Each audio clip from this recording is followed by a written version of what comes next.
सिकंदर गई, अब जाट भी फ्लॉप। अब जाट का भी यही हाल होना है, ये भी ऐसे ही ऊट पटांग फिल्म निकलेगी, ये है वो है। देखो सिकंदर जब से आई है उसको जो हो रहा है, पर जाट की अलग ही फिल्म है, जाट की एक अलग ही स्टोरी लाइन होने वाली है। हर फिल्म की एक अलग डेस्टिनी होती है, हर फिल्म अपनी किस्मत लेकर आती है और अपने कंटेंट के साथ आती है। एक डायरेक्टर का एक विजन होता है, डायरेक्टर की एक सोच होती है। अगर वो सोच, उसका विजन पब्लिक के साथ हार्ट टू हार्ट कनेक्ट हो जाए तो एक मीडियोकर, एक एवरेज कहानी भी चल पड़ती है। आजकल इंपॉर्टेंट है presentation, the way of presentation, कैसे डायरेक्टर अपने हीरो को उस कहानी के साथ इन्वॉल्व करता है और वो कहानी पब्लिक तक कितनी अच्छे तरीके तक पहुंचती है, रिसीव होती है। अगर पब्लिक ने उस कहानी को रिसीव कर लिया तो सोचो आपकी एक एवरेज फिल्म भी चल जाती है। अब मैं आपको एक छोटा सा एग्जांपल देता हूं। सिकंदर आई ऑर्गन डोनेशन के ऊपर है, ठीक है। जो रश्मिका मंदाना है उसकी आंखें जाती हैं काजल अग्रवाल को, दिल जाता है उस लड़की को जो कि अंजलि धवन है, और भाई साहब फेफड़े यानी कि लंग्स जाते हैं उस बच्चे को जो सलमान खान को अपना बाप भी बाद में बोलता है, ठीक है। अब उन सीन के पीछे डायरेक्टर की कमी क्या थी, वहां पर ना बैकग्राउंड सेटअप नहीं हुआ था, एक इमोशनल एंगल नहीं लेकर आया गया था जो हम उन कैरेक्टर के साथ इमोशनली कनेक्ट हो। अगर वहां कनेक्शन बैठ जाता ना तो जो फिल्म का कोर पॉइंट था वो कोर निकल जाता और फिल्म अच्छी खासी पब्लिक को कनेक्ट कर जाती।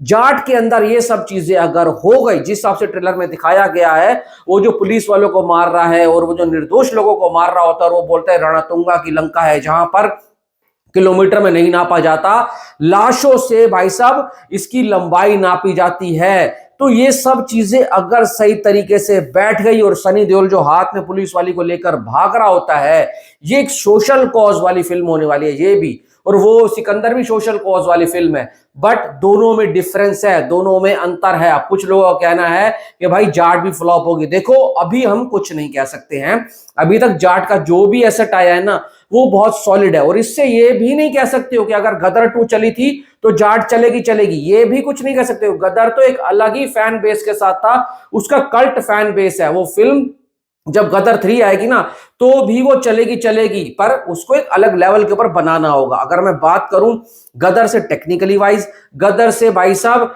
एक कहते हैं ना स्केल वाइज, जाट है एक अच्छे खासे स्केल के ऊपर, टेक्निकली बहुत वेल तरीके से शूट की गई है, और सनी देओल इसमें और ज्यादा फिट लग रहे हैं। अब इसका एक भाई गाना भी आने वाला है बहुत जल्दी, कल हमारे को पोस्टर देखने को मिला था।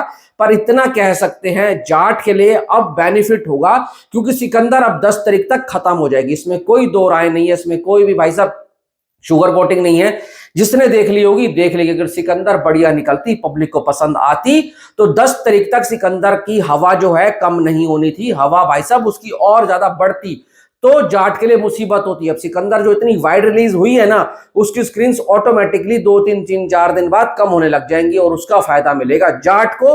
और जाट अगर कनेक्ट कर जाती है तो जाट को एक लॉन्ग रन मिलने वाला है, वो बढ़िया तरीके से बिजनेस कर सकती है। और हम जाट से कोई बहुत ज्यादा भी उम्मीद नहीं लगा रहे हैं, 15-18 करोड़ की भी जाट अगर डे 1 के ऊपर ओपनिंग ले गई ना, और लाइफ टाइम में 200-225 करोड़ आ गया तो कोई दिक्कत नहीं है। बजट मात्र 80 या 100 करोड़ रुपए है जाट का, और उसमें ही वो 150-200 करोड़ में ब्लॉकबस्टर का टैग लेकर जाएगी। तो सनी देओल की सेकंड इनिंग मेन जाट पे डिपेंड करती है, जाट पे निर्भर करती है कि जाट कैसा परफॉर्म करेगी, क्योंकि ये उनकी सोलो फिल्म होने वाली है। उसके बाद जो उनकी फिल्में आ रही है, बॉर्डर 2 है franchise, Ramayana multi star cast वाली फिल्म है, लाहौर 1947 अपने नाम से, और उसके जो प्रोडक्शन टीम है वो कंप्लीटली बॉलीवुड की है। अगर जाट चल जाती है तो सनी पाजी को साउथ से और भी ज्यादा प्रोजेक्ट मिलने वाले हैं, जो कि सनी पाजी ने इशारा भी कर दिया है, अगर उनको मिलेगा तो वो साउथ में ही शिफ्ट हो जाएंगे। और साउथ में सनी देओल जैसी फिल्में करते थे 90s में, वैसी फिल्में बहुत बनती हैं। आपको क्या लगता है जाट बॉक्स ऑफिस में कमाल कर पाएगी, या उसका भी हश्र सिकंदर जैसा ही होगा? जरूर बताना।